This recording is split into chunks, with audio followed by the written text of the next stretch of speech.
जैसा आपने कहा, एक समस्या लोगों की इधर ये भी देखी जा रही है कि अगर प्रदूषण का स्तर बढ़ता है, AQI बढ़ता है, तो कान और आँख ये दोनों भी बहुत ज़्यादा जो है गंभीर हो जाते हैं और काफ़ी तरह की परेशानियां देखने को मिलती है। तो ऐसे में ये समझना चाहूँगी डॉक्टर खिलानी आपसे ही, क्या इसकी भी समस्या बढ़ जाती है प्रदूषण के दिनों में?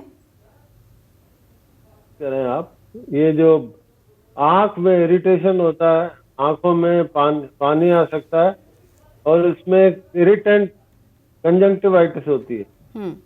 जो जो कान की प्रॉब्लम होती है वो इसलिए होती है कि बेसिकली गले में इन्फ्लामेशन होता है।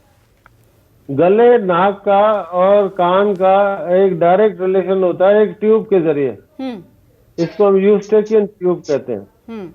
तो इसको ये ब्लॉक होने की वजह से कान की भी प्रॉब्लम होती है, कान में दर्द भी हो सकता है, सिर में दर्द भी हो सकता है, लेकिन प्राइमरीली ये गले को और साइनस को और नाक को अफेक्ट करता है, इस वजह से तकलीफ होती है।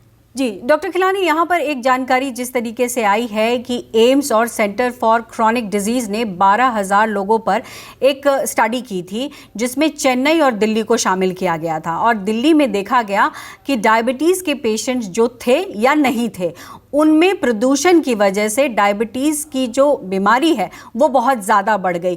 तो ऐसे में ये कहा जा सकता है कि जो लोग डायबिटिक हैं या जो नहीं हैं, अगर वो प्रदूषण के क्षेत्र में रहते हैं या प्रदूषण की जो आबो हवा है उनको इफेक्ट करती है, तो वो डायबिटीज के शिकार हो सकते हैं।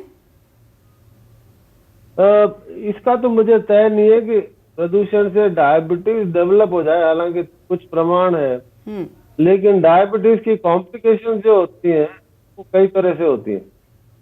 वो जो माइक्रो वेसल्स जो होती हैं आती हैं, चाहे वो आंख की रेटिना हो, चाहे हार्ट की ब्लड वेसल हो या peripheral blood vessel, heart attacks होते हैं, ब्रेन अटैक्स होते हैं, तो ये डायबिटीज की वजह से होते हैं। डायबिटीज लोगों में ज्यादा होता है। उसके साथ अगर वायु प्रदूषण होता है, वायु प्रदूषण ऐसा सिर्फ लंग्स को अफेक्ट में अल्ट्राफाइन पार्टिकुलेट मैटर जो कि लंग्स को पार करके ब्लड में चले जाते हैं।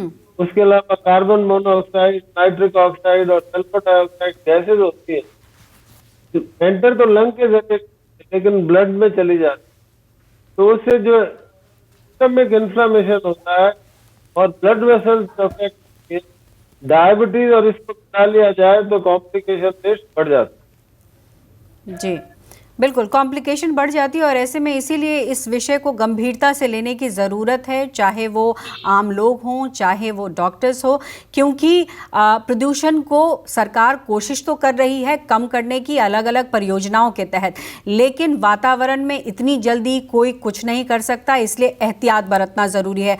डॉक्टर